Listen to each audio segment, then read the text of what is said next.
Hello everyone, welcome back to my YouTube channel. As you all know, this is Arpit Raj, and today I'm here with a nice Maths Olympiad algebra problem, which is solve and find the value of x from the given equation, which is given by x plus 1 into x plus 2 into x plus 3 into x plus 4 minus 8 equal to 0. So before going towards the solution, make sure that you have subscribed to my channel and also like the video to be updated regularly with my all latest and upcoming videos. So let's now move towards the solution of this question. तो जैसा कि आप यहाँ पे देख पा रहे हैं कि इस दिए गए इक्वेशन में हमारे पास चार लीनियर फैक्टर्स हैं, x plus 1, x plus 2, x plus 3, x plus 4 और x प्लस 4। तो इस प्रकार के प्रॉब्लम्स को सॉल्व करने के लिए हम एक ट्रिक इस्तेमाल करते हैं। सो फर्स्ट ऑफ ऑल हम लिखेंगे the given equation is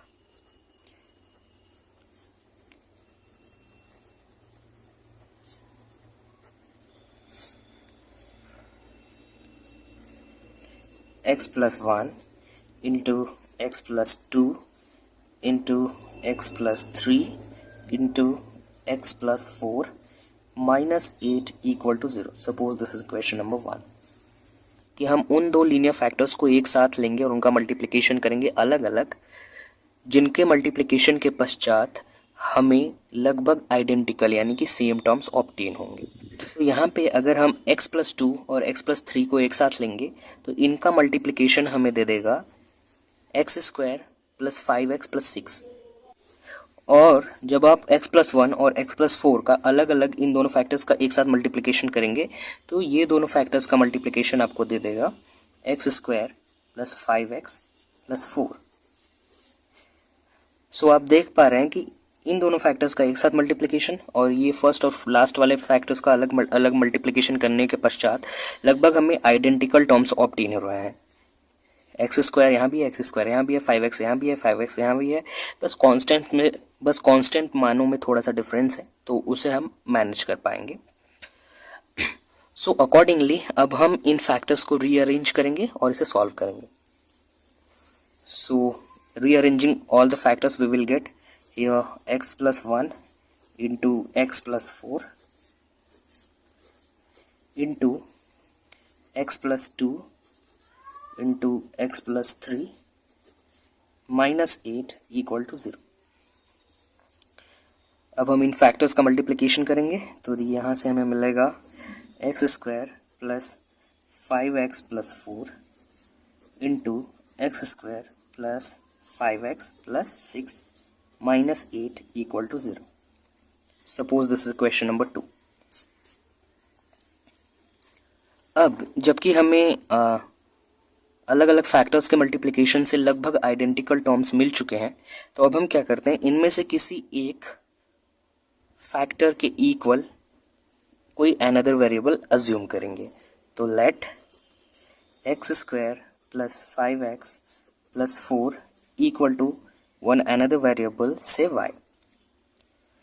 so चूंकि हमने x square plus 5x plus 4 equal to y माना है, अगर हम दोनों पक्षों में 2 जोड़ दें तो हमें मिलेगा x square plus 5x plus 4 plus 2 equal to y plus 2। Again इसे जब हम सॉल्व करेंगे तो यहाँ से हमें आ जाएगा x square plus 5x plus 6 equal to y plus 2। So in this way we have just obtained the values of x square plus 5x plus 4, that is the value of this factor which is equal to y, and also the value of this factor which is x square plus 5x plus 6 which is equal to y plus 2। तो इन दोनों factors के corresponding जो हमें values मिली हैं, इन दोनों values को अब हम इस इक्वेशन नंबर 2 में पुटअप करेंगे। तो यहाँ पे x square plus 5x plus 4 है और इसके करस्पॉन्डिंग वैल्यू है y, तो यहाँ पे आ जाएगा हमारा y इंटू ये x square plus 5x plus 6 ये इक्वल है y प्लस 2 के, तो यहाँ पे आ जाएगा हमारा y plus 2 minus 8 equal to 0।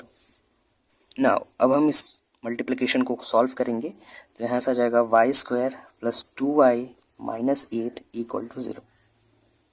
अब यहाँ से हम y का मान श्रीधराचार्य के फॉर्मूला से निकाल लेंगे। तो इन दिस वे हमारे पास आएगा y equal to minus b यानी कि minus 2 plus minus b square, यहाँ पे b का मान 2 है तो बी स्क्वायर यानी 4 हो जाएगा, minus 4a into c, a is 1 and c is minus 8, तो प्लस हो जाएगा और यहाँ पे 32 आ जाएगा 4ac का मान upon 2a, 2 into 1 that is 2. This will implies that we will have y equal to -2 plus minus root 36 upon 2, and this will be equal to -2 plus minus the square root of 36 is equal to 6 upon 2. यहाँ से हम 6 के एक बार धनात्मक और ऋणात्मक चिन्हों के साथ इसको रखेंगे तो फिर यहाँ से हमें y के दो अलग अलग मान मिलेंगे। धनात्मक चिन्ह के साथ हमें मिलेगा y equal to -2 plus 6 upon 2, ये हमें देगा y इक्वल टू 4 अपॉन 2, और यहाँ से हमें मिल जाएगा y equal to 2, 2 2s are 4। In the same way जब हम 6 का साइन नेगेटिव लेंगे तो हमें मिलेगा y equal to -2 minus 6 upon 2, यहाँ से आ जाएगा y इक्वल टू -8 अपॉन 2, और ये हमें दे देगा y इक्वल टू -4। तो इस प्रकार से हमें y की दो वैल्यूज़ ऑब्टेन हो चुकी हैं।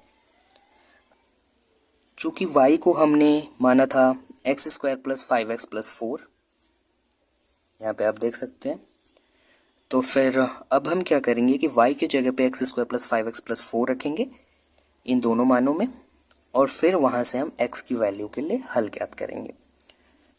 तो चूँकि हमारे पास है y इक्वल टू 2, y का मान जब हम रखेंगे x² प्लस 5x प्लस 4, तो this will be equal to 2, है ना। यहाँ से जब हम इसे सॉल्व करेंगे तो आएगा x² plus 5x plus 2 equal to 0। यहाँ से पुनः हम x के लिए शिद्राचार फॉर्मूला इस्तेमाल करेंगे, तो x equal to -b that is -5 plus minus b² यानी कि 25 माइनस 4ac यानी कि 8 अपॉन 2a यानी कि 2। यहाँ से आ जाएगा हमारे पास x equal to -5 plus minus √17/2। तो इस तरीके से x के दो मान हमें यहाँ पे मिले हैं y इक्वल टू 2 के करस्पॉन्डिंग, जो कि एक बार सतकर्णी में 17 का चिन्ह धनात्मक और ऋणात्मक लेकर के अलग अलग प्राप्त किए जा सकते हैं। तो ये दो मान हैं x के। इसी प्रकार से y इक्वल टू -4 के लिए जब हम हल ज्ञात करना चाहेंगे तो हमारे पास होगा x² plus 5x plus 4 equal to -4। यहाँ से इसे सॉल्व करने पर हमें मिलेगा x² plus 5x plus 8 equal to 0। यहाँ पे अगेन हम शिद्राचार फॉर्मूला अप्लाई करेंगे, तो -b यानी कि -5 अंडर रूट में आ जाएगा b² यानी 25 माइनस 4ac यानी 32 अपॉन 2a यानी 2। यहाँ से हमें मिलेगा x equal to -5 plus minus under root में -7 अपॉन 2। नाउ जैसा कि अब आप देख पा रहे हैं यहाँ पे कि करणी के अंदर एक ऋणात्मक राशि है -7, और हम जानते हैं कि करणी की किसी ऋणात्मक संख्या का वर्गमूल एक काल्पनिक संख्या होती है, और यहाँ पे हम केवल रियल नंबर सिस्टम के बारे में स्टडी कर रहे हैं। यहाँ पे हमें x के केवल रियल वैल्यूज़ ऑब्टेन करने हैं, तो दैट्स वाई x का ये मान हमारे लिए अमान्य है या फिर अग्राह्य है। तो इस मान को हम यहीं पर छोड़ देंगे क्योंकि यह हमें काल्पनिक मान देगा x के। तो इस प्रकार से हमारे पास x के केवल वास्तविक मान जो है वो है x equal to -5 plus minus √17 upon 2। यहाँ पे ये दो मान है, एक बार धनात्मक चिन्ह के साथ, एक बार ऋणात्मक चिन्ह के साथ। तो इस प्रकार से x के वे संभावित मान जो इस इक्वेशन को सेटिस्फाई करते हैं वो निकल के आते हैं x equal to -5 plus minus √17 upon 2। This is the required solution. So in this way we have just solved this equation. So that's all about my today's presentation. Hope you all will like this video. अगर फिर भी अभी आपको कोई समस्या है तो आप हमें कमेंट के माध्यम से पूछ सकते हैं। तो जल्द मिलते हैं एक नए वीडियो के साथ, जिसमें हम डिस्कस करेंगे एक नया क्वेश्चन। तो अगर अब तक आपने हमारे चैनल को सब्सक्राइब नहीं किया तो हमारे चैनल को सब्सक्राइब करना बिल्कुल ना भूलें। So see you very soon. Thank you very much for watching this video.